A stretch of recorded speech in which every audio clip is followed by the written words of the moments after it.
"Dad, this design is wrong." The words were so small they should have disappeared beneath the hum of the showroom lights, but they made Marcus Ellison stop with his rejected folder still under one arm. His 8-year-old daughter, Maya, stood in front of the $40 million prototype, one hand clutching her worn drawing notebook, the other pointing at a red safety symbol on the locking housing. Behind the glass wall, Evelyn Carter turned her head. Daniel Brooks stepped forward too quickly, smiling like a man closing a door. "It is just a display piece," he said. Maya looked up at her father and whispered, "But the arrow is backwards." 3 hours earlier, the same building had smelled like lemon floor polish, warm electronics, and money Marcus did not have. He stood in the lobby of Carter Dynamics with his blue shirt pressed as neatly as he could manage, though one cuff had begun to fray near the button. In his left hand was a folder with his resume, project notes, and an old mechanical sketch he had almost removed twice before leaving home. In his right hand was Maya's small backpack strap because she had a way of walking slowly when tall ceilings made her curious. The receptionist had given them visitor badges and a polite smile that faded when she saw Marcus had brought a child. "She can sit quietly," Marcus said before anyone asked. "Her school had a pipe burst this morning. I could not leave her alone." Maya lifted her notebook a little as if it were proof she would behave. "I draw quiet," she said. Marcus squeezed her shoulder. Not hard, just enough to remind her that grown-up places had grown-up rules. The waiting area faced the prototype showroom through a long glass wall. Inside, white light washed over a sleek silver machine mounted on a platform, all carbon panels, warning labels, and polished edges. Engineers moved around it with tablets in their hands. One man in a navy blazer stood closer than the others, speaking softly while pointing at the locking housing near the center. That was Daniel Brooks, though Marcus did not know his name yet. Marcus only noticed one thing. Daniel's hand lingered near a red-marked component, then slid away when Evelyn Carter crossed the room. Marcus looked down before anyone could catch him studying a machine he had not been hired to touch. He had spent too many years learning how quickly curiosity could be mistaken for arrogance when it came from a man like him in a room like this. Maya opened her notebook on her knees. Inside were crooked stars, cartoon cats, and, between them, little safety signs Marcus had taught her at the kitchen table. Red meant stop. Yellow meant caution. Arrows mattered because machines did not forgive pride. He had never taught her to be brilliant. He had taught her to be careful. When HR finally called his name, Marcus stood and smoothed the front of his shirt. "Stay where I can see you," he told Maya, "and do not touch anything that does not belong to us." She nodded, serious as a judge. The interview lasted 22 minutes. It ended with soft voices, folded hands, and the kind of rejection that wore perfume. "Your experience is impressive, Mr. Ellison," the recruiter said, "but our team needs someone current with today's certification standards." Marcus thanked her. He even thanked the younger engineer who would not meet his eyes. When he came back out, Maya looked up from her notebook and knew without asking. He gave her the smallest smile he had left. Then he picked up his folder, took her hand, and led her toward the exit, past the glass wall, past the machine, past the people who had already decided he was yesterday's man. That was when Maya slowed. Her fingers tightened around his. The notebook was open to a page where a red arrow curved beside a boxy little latch, drawn in pencil by a child but corrected in Marcus's careful hand. On the prototype, the same red arrow sat on the same kind of housing, only facing the wrong way. Maya did not step closer. She did not touch the machine. She only raised one small finger, and Daniel Brooks moved before anyone had asked him to move. Daniel Brooks moved before anyone had asked him to move, his polished shoes making 2 sharp clicks on the showroom floor. "Let's give the little one some space," he said, smiling at Maya as if kindness were a badge he could pin to his suit. Marcus gently lowered his daughter's hand. "She didn't touch anything." "Of course," Daniel said. "Children say things." The words landed softly, but Marcus felt Maya shrink against his leg. The red safety symbol still glowed under the showroom lights, and her worn notebook stayed open in her small hands, its pencil drawing trembling with her fingers. Evelyn Carter did not step closer yet. She stood near the glass wall, arms folded, watching Daniel's smile and Marcus's silence with the stillness of someone who had learned not to trust the first explanation in an expensive room. The HR recruiter, a woman named Tasha with a silver tablet pressed to her chest, hurried out from the interview hallway. "Mr. Ellison, I'm sorry, but this area is restricted after your interview." "We were leaving," Marcus said. "My daughter noticed something. That's all." "Noticed?" Daniel gave a light laugh, not loud enough to be rude, just loud enough for the younger engineers to hear. "With respect, this is a proprietary prototype. It can be confusing to someone outside the development cycle." Marcus nodded once. He could smell warm plastic from the prototype vents, the faint lemon polish on the floor, and the bitter coffee someone had abandoned on a side table. He knew that tone. It was the tone people used when they wanted to move you without putting their hands on you. "I understand," he said. "Then we should not delay the team," Daniel replied. Mr. Ellison already had his chance with recruiting. Maya looked up fast. "Daddy did good." The room quieted in the cruelest way, not silent with respect, but silent because a child had defended a man adults had already dismissed. Tasha lowered her eyes to the tablet. One engineer shifted his weight. Another stared at Marcus's frayed cuff, at the folder under his arm, at the shoes he had polished until the cracks looked darker instead of gone. Marcus placed his hand on Maya's shoulder. "Baby, it's okay." "But it's not," she whispered. "Maya." His voice was gentle, but it carried the weight of a kitchen table, unpaid bills, and mornings when he had ironed the same shirt because dignity was the one thing he could still afford. Daniel tilted his head. "Mr. Ellison, nobody is questioning your intentions. But when a child repeats technical language, sometimes it reflects what she has heard at home." The sentence was wrapped in professionalism, but Marcus heard what sat inside it. He was being accused of using his daughter to reach back into a room that had closed on him. Evelyn's eyes moved from Daniel to the notebook. "What technical language did she repeat?" Daniel blinked once. "I only mean, CEO Carter, that we have to protect process." "I asked what language." The air tightened. Marcus did not step forward. He did not open his old sketch. He did not say that he had spent 15 years around machines that could take a finger, a hand, a life if somebody called a warning cosmetic.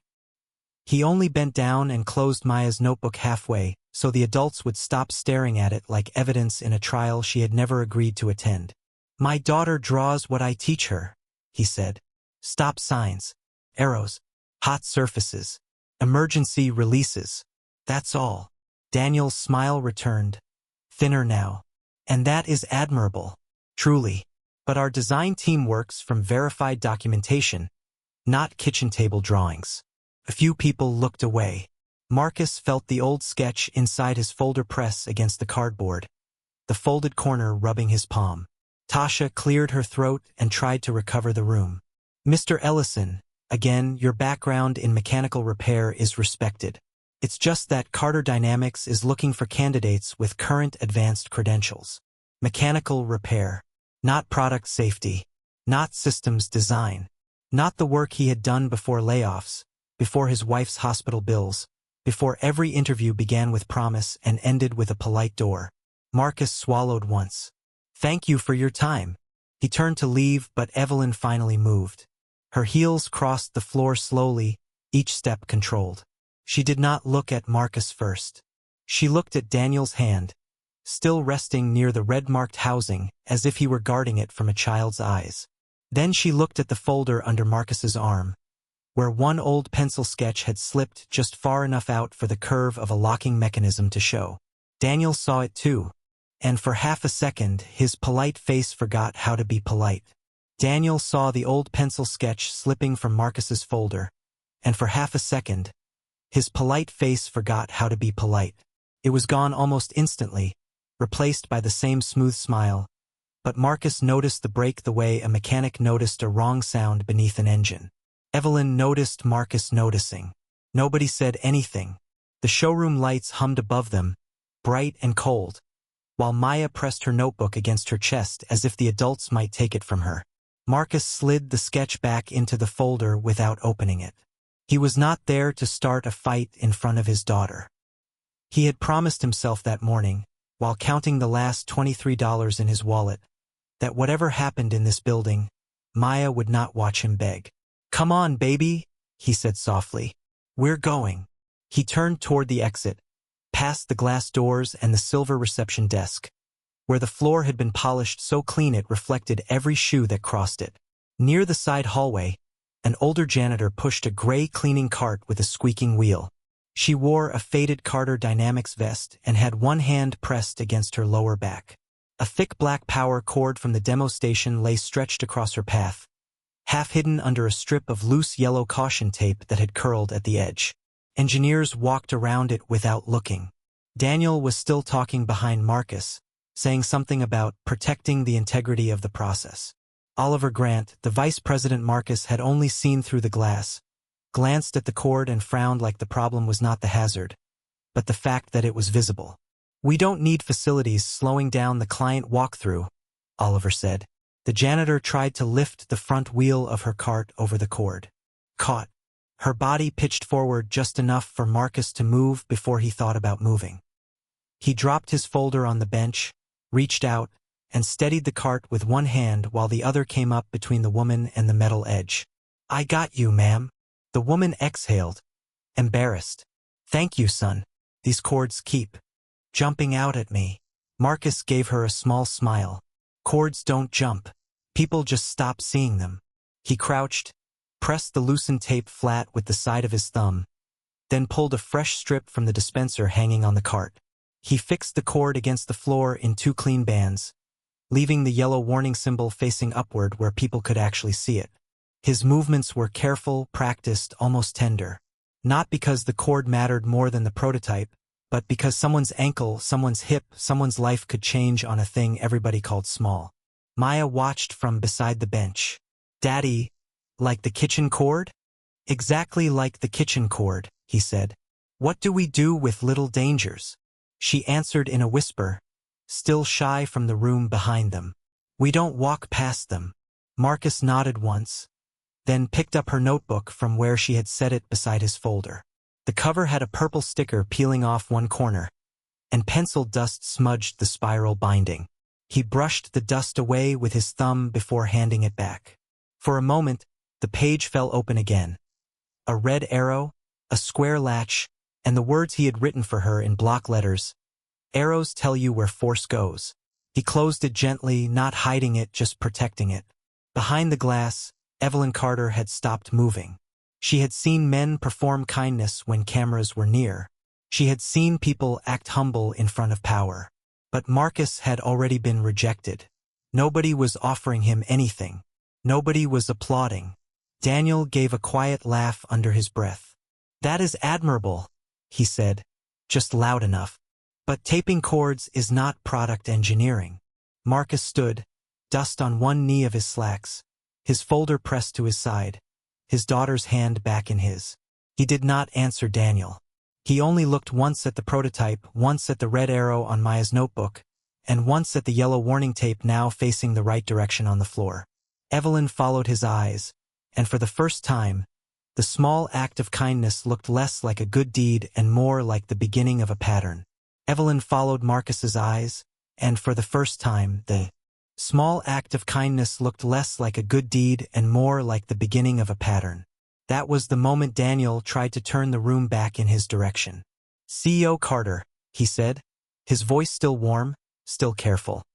"I appreciate Mr. Ellison's concern, but he has already handled equipment in a restricted presentation area. We should avoid encouraging further interference." Marcus looked down at the tape he had pressed to the floor.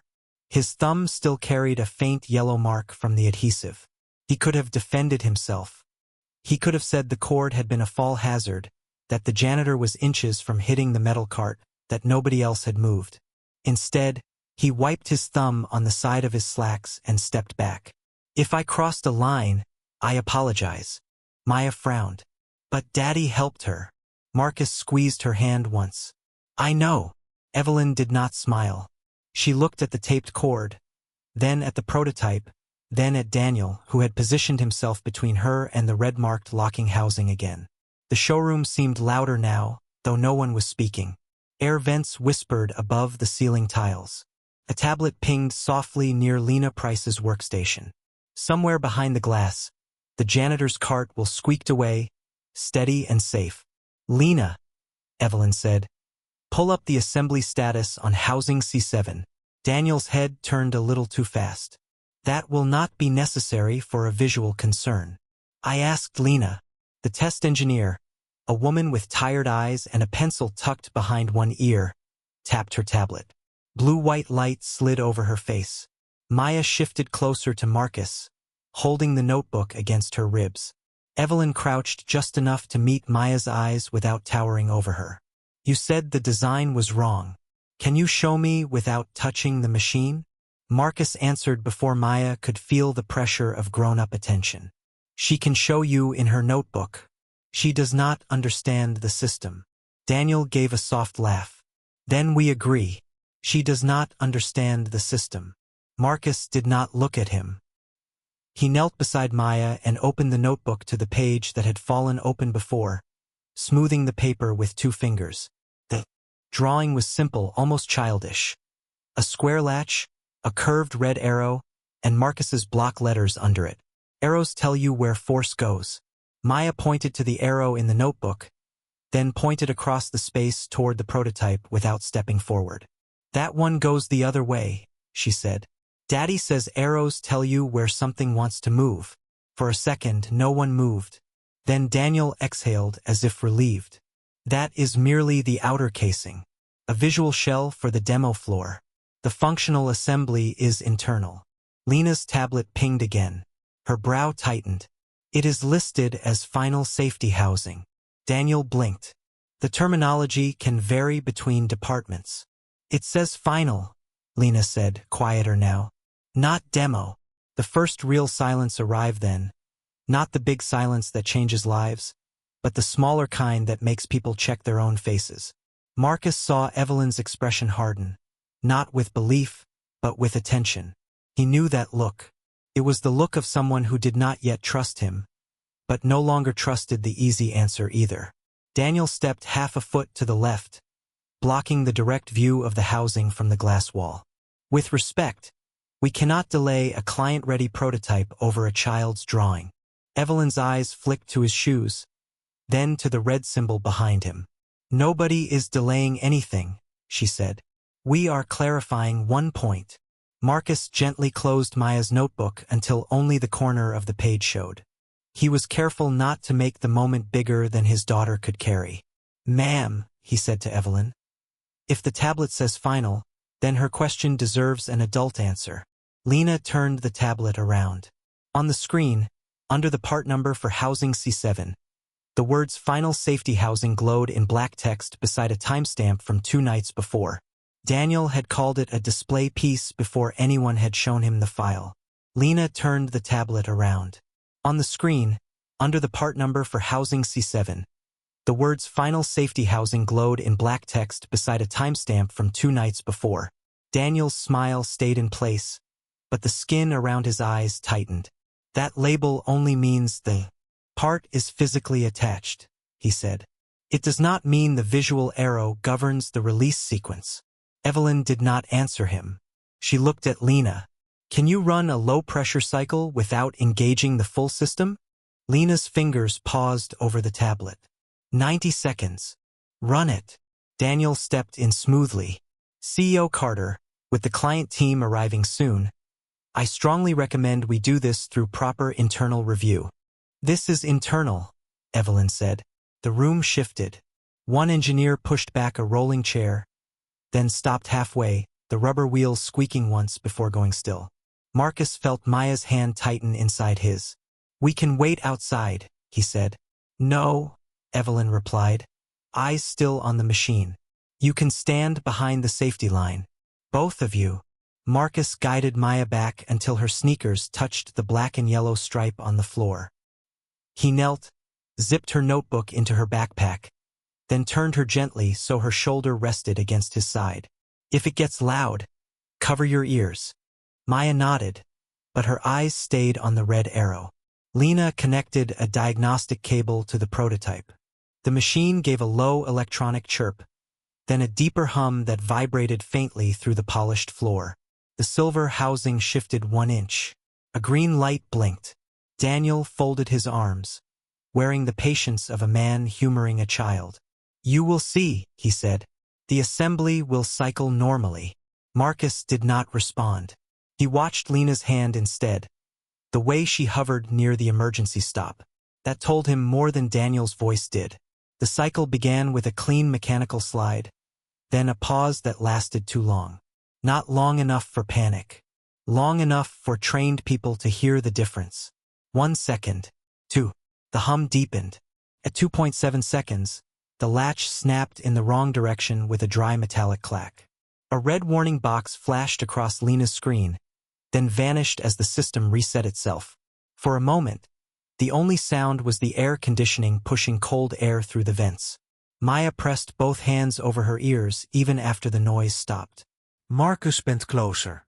"You're okay, baby. It's done." Daniel laughed once, too quickly. "Sensor glitch. That happens in bench mode." Lena did not laugh. She tapped the screen, replayed the diagnostic capture, and the red warning appeared again for less than a second before the reset. It logged a release delay. "In bench mode," Daniel repeated. "Which is why we do not interpret isolated data in front of non-team observers." Evelyn placed her palm flat on the edge of Lena's workstation. Slowly, deliberately, "Save the video." Daniel's head turned. "I can save a cleaner run. Save this run." The words were calm, but they moved through the room like a locked door closing. Marcus kept one hand over Maya's backpack strap. Not the machine, not the tablet, not the folder that held his old sketch. He had no desire to look victorious. A warning had appeared on a device people planned to sell as safe. That was not a victory. That was a near miss wearing expensive paint. "Mr. Ellison," Evelyn said, "did you expect that latch to fail?" Every face turned toward him. Daniel's expression softened into something almost sympathetic, the way a man might look at someone walking into a trap. Marcus shook his head. "No, ma'am." "Then what did you expect?" Marcus looked at the prototype, then at Maya, whose eyes were wide but steadier now because he had not let the room swallow her. "I expected the arrow to mean something." Nobody answered. Lena's thumb hovered over the saved file confirmation, and Evelyn nodded once. The video locked into the system archive with a timestamp no one could quietly erase. Daniel lowered his voice. "CO Carter, I would prefer to continue this without guests." Evelyn finally looked at him fully. "Why?" It was only one word, but it made Daniel's polite mask tighten again. Before he could answer, Lena's tablet pinged a second time, pulling up the cycle history, and the screen showed that this was not the first red warning the prototype had ever recorded. Lena's tablet pinged a second time, pulling up the cycle history, and the screen showed that this was not the first red warning the prototype had ever recorded. 3 red entries sat there in a row, buried between green status checks, each one labeled release delay and each one followed by the same. Automatic reset. The room seemed to lean toward the tablet. Even the prototype sounded quieter now, its cooling fan whispering under the fluorescent lights like something trying not to be heard. Daniel reached for the tablet, but Lena instinctively pulled it closer to her chest. "Those are old bench anomalies," he said. "They were cleared."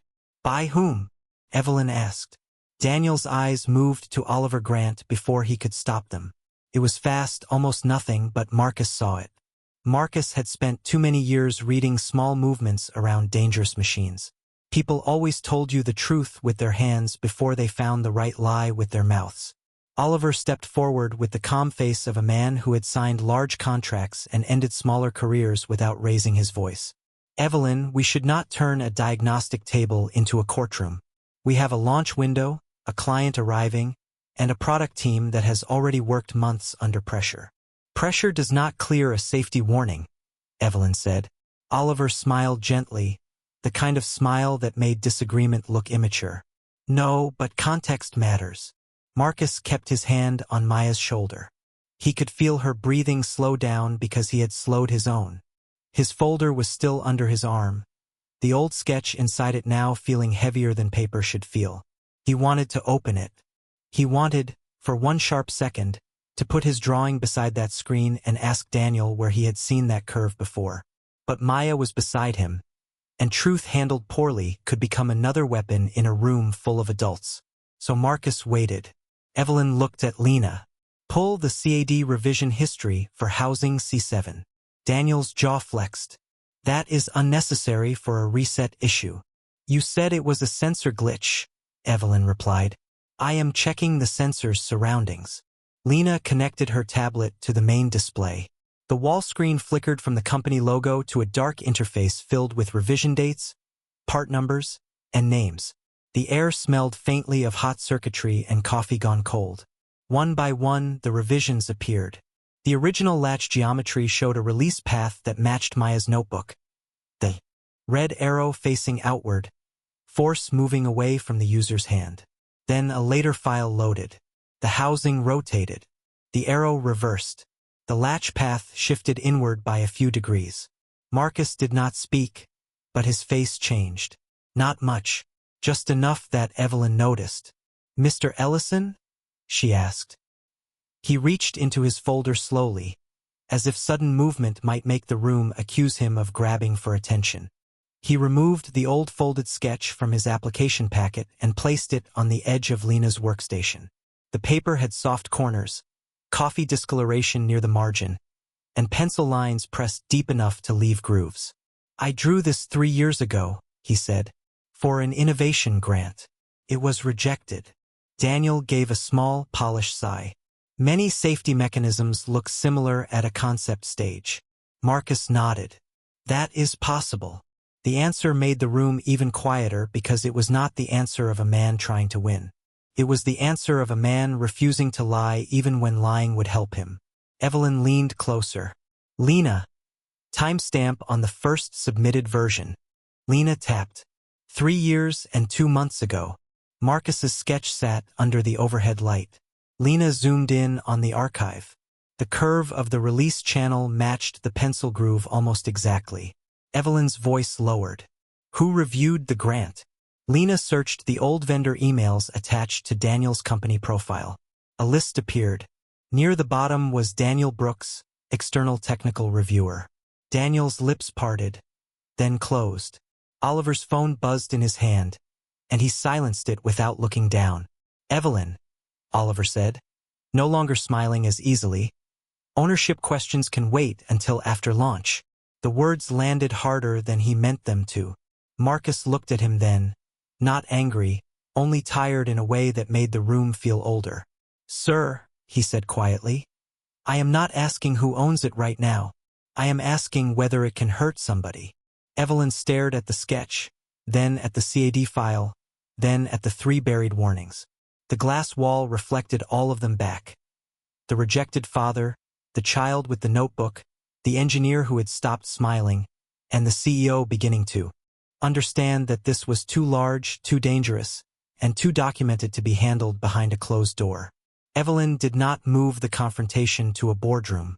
She brought everyone back to the showroom, the same glass-walled space where Marcus had been dismissed, where Maya had been treated like a distraction, and where the $40 million prototype still stood under white lights like a monument nobody wanted to accuse. HR came first, holding the same silver tablet that had rejected Marcus by checklist. Lena stood beside the workstation with the saved test video open but paused. Oliver Grant arrived with 2 senior managers behind him, his tie straight, his expression calm enough to make concern look like overreaction. Daniel Brooks walked in last, carrying a leather portfolio and the careful face of a man who had decided the truth could still be managed if he spoke first. Marcus stood behind the black and yellow safety line with Maya tucked close to his side. He had dust on one knee from fixing the cord, a crease across his rejected folder, and the tired stillness of a man who had already lost enough not to perform anger for strangers. Maya held her notebook against her chest with both arms. Evelyn stood near the prototype, not beside Marcus and not beside Daniel. She placed herself where she could see every face. We are not here to embarrass anyone, she said. We are here because a safety concern was raised. A test confirmed an anomaly, and the records now disagree with the explanation we were given. Daniel nodded like a reasonable man. Then let's be precise.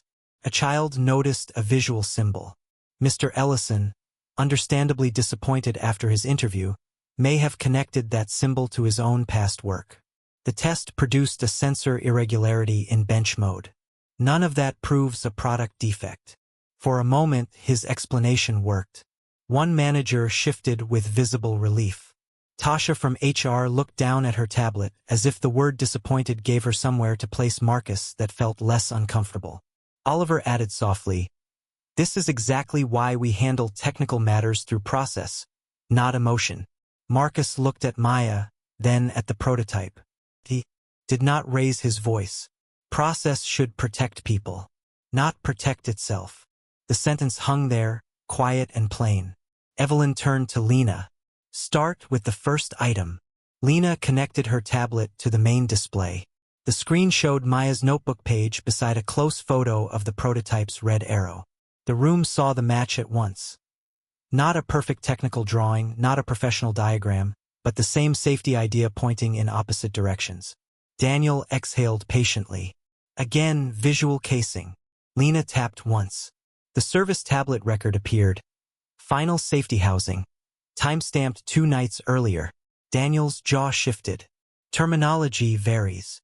"Then we go to the second item," Evelyn said. The saved 90-second test played. The latch moved, hesitated, clacked inward, and the red warning flashed before resetting. A chair scraped, then stopped. Oliver's eyes flicked toward Daniel, quick enough that most people missed it. Marcus did not. Daniel opened his portfolio. "I reviewed that sequence. The reset protocol can falsely flag release delays when observers stand near the proximity field." It sounded technical enough to calm the room again. One of the senior managers nodded. Evelyn looked at Marcus. "Were you near the field?" Marcus shook his head. "Behind the safety line." "Was your daughter?" "Behind me." Maya lifted one small hand, not to testify, not to argue, only to point at the stripe under her shoes. "We stayed behind the yellow line," she said. "That was all. A child's memory, simple and safe." Evelyn nodded to Lena. Third item. The hallway camera footage appeared. There was the showroom before the interview ended. There was Daniel walking to the prototype alone. There was his hand removing the small cover from housing C7. Daniel straightened. Routine pre-demo check. Lena brought up the service log beside it. No entry. No signature. No routine check. The showroom grew still in a different way now. Daniel's smile was still there, but it had nowhere comfortable to rest. Marcus placed one hand gently over Maya's notebook, protecting it from the weight of adult eyes. "This is not about making somebody look bad," he said. "It is about not burying one more warning because the wrong person noticed it." Evelyn looked at Oliver then, and Oliver's face cooled. "Open the sealed diagnostic box," she said. Lena hesitated only long enough for everyone to understand that whatever came next could not be explained away by memory, disappointment, or a child's drawing. Then she entered her access code, and the final file began loading on the showroom screen. The sealed diagnostic file opened on the showroom screen, and the first thing everyone saw was not a theory, not a child's drawing, not Marcus Ellison's old sketch, but 3 red warnings buried under green reports. Release delay. Release delay. Release delay. Each one carried a timestamp from earlier internal tests. Each one had been marked non-critical by Oliver Grant's account. The projector hummed. Somewhere near the back, a phone vibrated once and nobody reached for it. Daniel's leather portfolio slipped lower in his hand. Evelyn Carter stepped closer to the screen. "Show the linked notes." Lena's fingers moved over the keyboard. A message thread appeared beneath the diagnostic history, short and cold enough to drain the air from the room. Oliver to Daniel. "Launch first. Fix after contract." No one spoke. The white lights over the prototype seemed suddenly too bright. The red arrow on housing C7 sat there like a small wound everybody had walked past. Marcus felt Maya's fingers slide into his palm. She did not understand contracts or diagnostic permissions or how adults buried danger under polished language. She only knew the machine had said red, her notebook had said red, and her father had told her red meant stop. Daniel cleared his throat, but the sound came out dry. That message is being taken out of context. Evelyn did not look away from the screen. Then give us the context. Daniel opened his mouth, closed it. Oliver adjusted his tie, but his hand trembled just enough to make the knot crooked. Evelyn, he said, every launch has unresolved items. This is how innovation works. For the first time that day, Evelyn's control looked less like politeness and more like grief. She turned from the evidence to the prototype, then to the child, holding a worn drawing notebook, then to the father standing behind her as if his own humiliation mattered less than keeping her safe. No, Evelyn said. This is how people get hurt. Lena placed the video test beside the diagnostic file. The latch hesitated again on screen, 2.7 seconds of mechanical doubt, then snapped the wrong way. She added the service log, final safety housing. She added the hallway camera, Daniel's hand removing the cover. Then she added the CAD archive, where the original release path matched Marcus's old pencil sketch before Daniel's revision turned it inward. Finally, Evelyn took Maya's notebook from Marcus only after he nodded, opened it to the page with the red arrow, and laid it beside the sketch on Lena's workstation.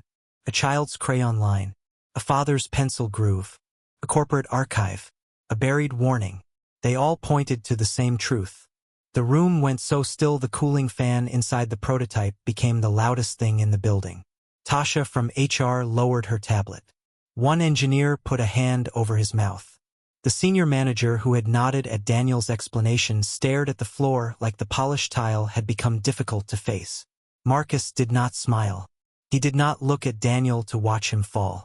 He bent slightly toward Maya and whispered, "You're all right, baby." Maya let out the breath she had been holding and hugged her notebook when Evelyn returned it. Evelyn faced the room. Effective immediately, the launch is cancelled. Housing C7 is frozen for independent safety review. Daniel Brooks is suspended pending investigation into unauthorized design changes and intellectual property misconduct.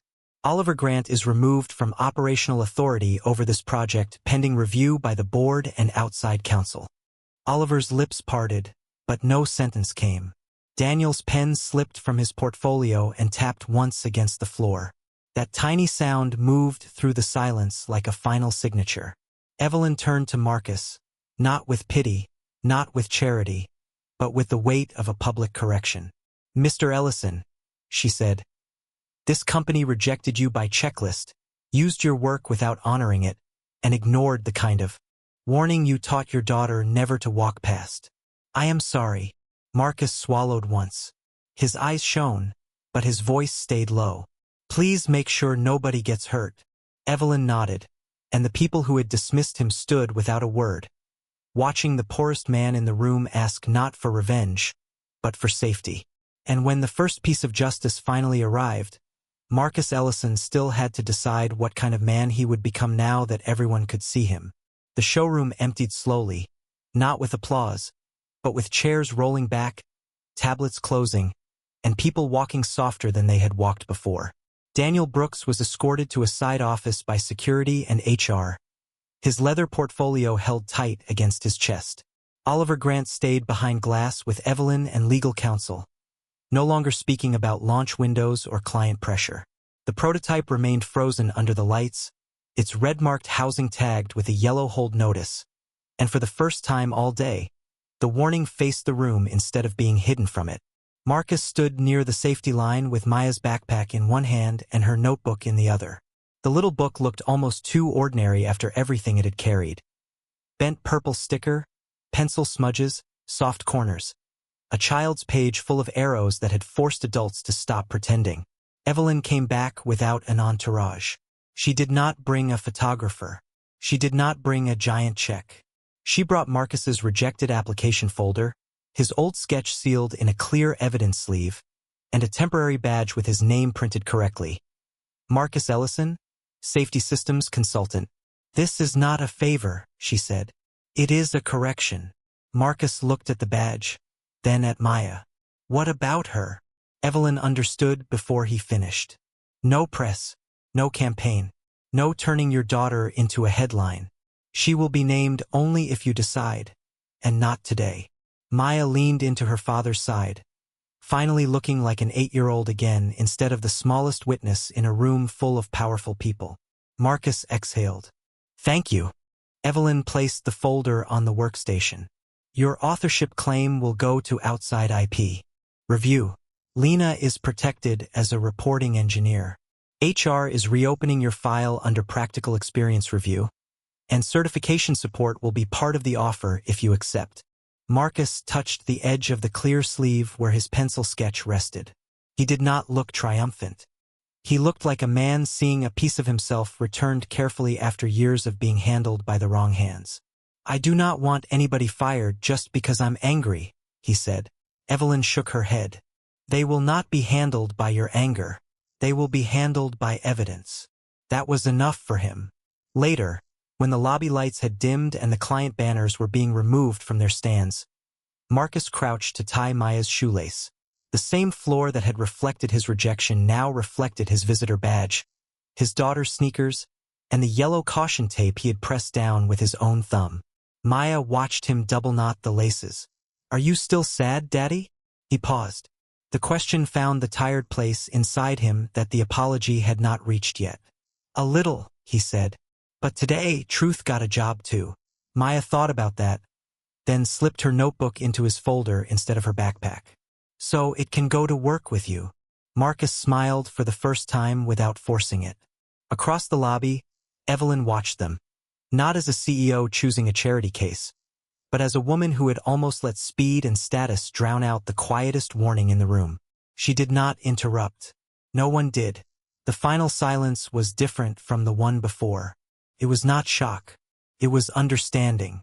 Marcus took Maya's hand and walked toward the glass doors, his old folder under one arm, the temporary badge clipped to his frayed blue shirt, and the little notebook resting against the sketch that had finally found its way home.